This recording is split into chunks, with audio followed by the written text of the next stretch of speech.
Hello students, मैं doctor जी के Gupta, assistant professor geography, government college Ujjain. आज हम बीए पार्ट सेकंड के एक बहुत ही महत्वपूर्ण टॉपिक, जिसमें जैसे मैंने पिछली वीडियो में बताया था, हम बात कर रहे थे मानव और पर्यावरण के जो बीच संबंध हैं, उन संबंधों के बारे में जो विचारधाराएँ हैं विभिन्न, उनका अध्ययन कर रहे थे। तो आज हम उन विचारधाराओं में से एक सबसे महत्वपूर्ण जो विचारधारा है वह है निश्चयवादी विचारधारा। इसे हम निश्चयवादी, डिटर्मिनिज्म या प्रकृतिवादी भी कहते हैं, या बहुत सी जगह इसे मानव और पर्यावरण की जर्मन विचारधारा भी कहते हैं। जर्मन विचारधारा इसलिए कहते हैं क्योंकि इस विचारधारा के जो उत्पत्ति है वो जर्मनी के विद्वानों द्वारा हुई थी, और सर्वाधिक जो इस विचारधारा के अनुयायी हैं या इस विचारधारा को मानने वाले हैं जो लोग हैं, या इस विचारधारा के जो पक्षधर जो लोग हैं, वो जर्मनी से ही बिलोंग करते हैं। तो इसे हम मानव और पर्यावरण की जर्मन विचारधारा भी कहते हैं। इस विचारधारा का जो मूल आधार है वो ये है कि प्रकृति, जब से इस पृथ्वी की उत्पत्ति हुई है तभी से प्रकृति श्रेष्ठ है और मनुष्य उसका गुलाम है। अर्थात ये जो विचारधारा है, इस विचारधारा के अंदर मानव और प्राकृतिक पर्यावरण के अध्ययन करते समय यह माना जाता है, या इस बात को ध्यान में रखकर अध्ययन किया जाता है कि मानव और प्राकृतिक पर्यावरण में मनुष्य एक गुलाम की तरह है और प्राकृतिक पर्यावरण उसको नियंत्रित करता है। तो सबसे प्रमुख बात जो है वो उसमें ये है कि ये पर्यावरण को अथवा प्रकृति को एक मानव के ऊपर एक नियंत्रणकारी शक्ति के रूप में मानते हैं। यानी इनका जो मानना है वो ये है कि प्रकृति जो है वो मनुष्य को नियंत्रित करती है, और नियंत्रित केवल मनुष्य को नहीं करती बल्कि मनुष्य की जितनी भी क्रिया हैं, चाहे वो आर्थिक क्रिया हो, सामाजिक क्रिया हो, सांस्कृतिक क्रिया हो अथवा अन्य क्रिया हो, और यहाँ तक कि जो मनुष्य का व्यवहार है, उसकी जो प्रकृति है, उसका रहन सहन है, खान पान है, यानी मनुष्य की हर एक क्रिया को प्रकृति प्रभावित करती है या प्रकृति उसे नियंत्रित करती है। और इसी कारण इस विचारधारा में ये माना गया है कि प्रकृति जो है वो सुप्रीम है, मानव उसके समक्ष गौण है।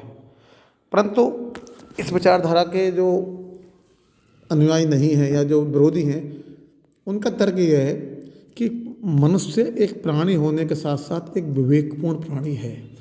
अर्थात अन्य जो प्राणी होते हैं, अन्य पक्षी, पशु पक्षी, अन्य जो हैं, वो अपने विवेक का उपयोग नहीं करते, परंतु चूँकि मनुष्य एक बुद्धिमान प्राणी है और वो हमेशा हर जगह अपने विवेक का उपयोग करता है, और उस विवेक के उपयोग के कारण ही वह हमेशा प्रकृति को अपना बॉस या प्रकृति को सर्वे सर्वा नहीं मानता। अब तो आज आप जैसे देख सकते हैं कि कितनी जगह मनुष्य प्रकृति को चैलेंज करता हुआ रहता है, तो वो मनुष्य को एक विवेकशील प्राणी का दर्जा नहीं देते। परंतु निश्चयवादी जो होते हैं, निश्चयवादी इस जो परंपरा के अनुयायी हैं, और जो जिसमें मुख्य रूप से आधुनिक भूगोल के जो जनक हैं, कार्ल हम्बोल्ट है, कार्ल रिटर हैं, जीन ब्रूंज हैं, ये सब लोग ये मानते हैं कि ठीक है, मनुष्य विवेकशील प्राणी है, परंतु फिर भी मनुष्य की हर क्रिया को, मनुष्य के हर विचारों को, मनुष्य के रहन सहन को प्रकृति ही नियंत्रित करती है। और आज अपन देखते भी, किसी हद तक अपन देखते भी हैं कि मनुष्य आज चांद पे पहुँच गया, मंगल ग्रह पर पहुँच गया, परंतु फिर भी मनुष्य की प्रकृति के, अपनी पृथ्वी के बारे में जो जानकारी है, पृथ्वी की आंतरिक संरचना के बारे में जो जानकारी है, पृथ्वी के ऐसे अन्य और तत्व है, जैसे आपकी जलवायु है, सबसे कम जानकारी है, मौसम है, जलवायु है, आपकी सुनामी है, ज्वालामुखी है, भूकंप है। ज्वालामुखी तो फिर भी अपन भूकंप, आज भी मानव भूकंप के बारे में कोई भविष्यवाणी करने में सक्षम नहीं है, जबकि हम मंगल पहुँच चुके हैं। मंगल पर पहुंचने के बावजूद भी हम आज भूकंप कब आएगा, कितना आएगा, कहाँ आएगा, इस बारे में कुछ भी नहीं कहा जा सकता। तो प्रकृति का हमने आज भी पूर्ण रूप से समझ, इतना विज्ञान हमारी आज इतनी उन्नति कर चुका है, हम चाहे जो कर सकते हैं। अणु परमाणु बम बना लिए हमने, हम चंद्रमा पे आकाश में हमने आकाश गंगाओं की खोज कर ली, कितने ही सौरमंडल खोज कर ली, सब कुछ कर लिया। उसके बावजूद भी हम आज भी जो प्रकृति की उत्पत्ति, पृथ्वी की उत्पत्ति है, जो पृथ्वी की आंतरिक संरचना है, आंतरिक गतियाँ हैं, उनके बारे में हमको कुछ भी समझ जानकारी नहीं है। तो इस हिसाब से हमको लगता है कि पृथ्वी वास्तव में शक्तिशाली है। और अपन देखते हैं आज इतने होने के बाद आज भारत में, वर्ल्ड में कितनी कंट्री हैं, कभी हर साल अकाल आता है, पड़ता है, हर साल भूखमरी फैलती है, हर साल बाढ़ आती है, और कितने हर साल सुनामी लहर से हादसे होते हैं, हर साल भूस्खलन होता है, हर साल हिमपात होता है।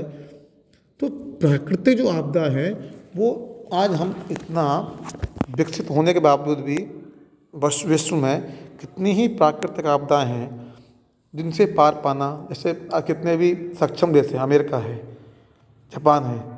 जापान में आपको पता होना चाहिए डेली कम से कम 20 से 24 भूकंप के झटके डेली आते हैं। और इतना संपन्न अमेरिका है, खूब टेक्नोलॉजिकली खूब एडवांस कंट्री है, उसके बावजूद भी अमेरिका में आए दिन आज बर्फबारी, आज जंगलों में आग, आज टोर्नेडो, आज टाइफून्स, आज हरिकेन्स, ये सब तूफ़ान का नाम है। टाइफून चाइना में आते हैं, चाइना और साउथ ईस्ट एशिया में आते हैं, और हरिकेन्स अब अमेरिका में आते हैं। इतने टोर्नेडो आते हैं, टोर्नेडो तूफ़ान होता है, इतने तूफ़ान आते हैं कि जिनका जो अपन कह सकते हैं जिनका प्रभाव है वो बहुत विस्तृत क्षेत्र में होता है, और मनुष्य उन सबके प्राकृतिक आपदाओं के सामने केवल मूक दर्शक बन के रह जाता है। अभी आगे पता होना चाहिए पिछले साल, इसी साल मई जून में कितना तगड़ा बारिश का प्रलय, जल प्रलय पूरे यूरोप में देखी गई। चाइना बारिश से बेहाल, ऑस्ट्रेलिया बारिश से बेहाल, अमेरिका तूफानों से बेहाल, तूफान, हिमजंजा, ये सी स्टॉर्म्स, अभी जैसे कोरोना। मानव के इतना एडवांस होने के बावजूद भी कोरोना जैसे एक छोटे से वायरस ने पूरे संपूर्ण मानव प्रजाति को हिला के रख दिया, घरों में कैद कर दिया। आज हम जो ये वीडियो लेक्चर के माध्यम से पढ़ रहे हैं, इसके माध्यम लेक्चर दे रहे हैं, उसका कारण क्या है? कोरोना, मतलब प्रकृति। तो ये जो निश्चयवादी परंपरा के विद्वान हैं, इनका एक कथन दूसरा और भी है कि जब भी प्रकृति पर कभी क्षय होता है या प्रकृति का ह्रास होता है, तो प्रकृति के अंदर एक ऐसा सिस्टम है कि प्रकृति उस ह्रास को स्वयं ही पूरा कर देती है, सेल्फ सस्टेन है।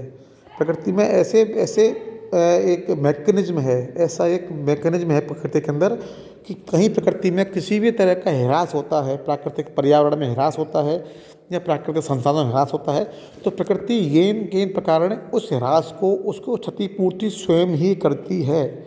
और उस क्षतिपूर्ति जब प्रकृति करती है, उसे हमको, मानव को क्या लगता है? वो आपदा लगता है। आपदा क्या लगता है? क्योंकि प्रकृति ये नहीं देखती कि वो भैया ये जो प्राकृतिक प्रकोप जो आ रहे हैं उनसे कितने मानव को नुकसान होगा, कितने मानव ना। प्रकृति को जो प्राकृतिक आपदा हैं, ये प्रकृति की नैसर्गिक घटनाएं हैं। इसमें कोई ऐसा नहीं है कि अभी पहले भूकंप नहीं आते थे या पहले अब जनसंख्या बढ़ गई, भूकंप ज़्यादा आ रहे हैं, ऐसा नहीं है। ये शुरू से ही है। और परंतु मनुष्य पहले भी इनको मूक दर्शक बन के देखता था, और आज भी मनुष्य इनको मूक दर्शक बन के ही देखता है, क्योंकि मनुष्य इनके सामने एक बौना है, बौना प्राणी के रूप में काम करता है। तो इस प्रकार हम कह सकते हैं कि संक्षिप्त रूप में ये ऐसी विचारधारा है जो मनुष्य और प्राकृतिक तत्वों में के अध्ययन में प्राकृतिक तत्वों को प्रमुखता देती है, उनको सर्वोत्तम मानती है।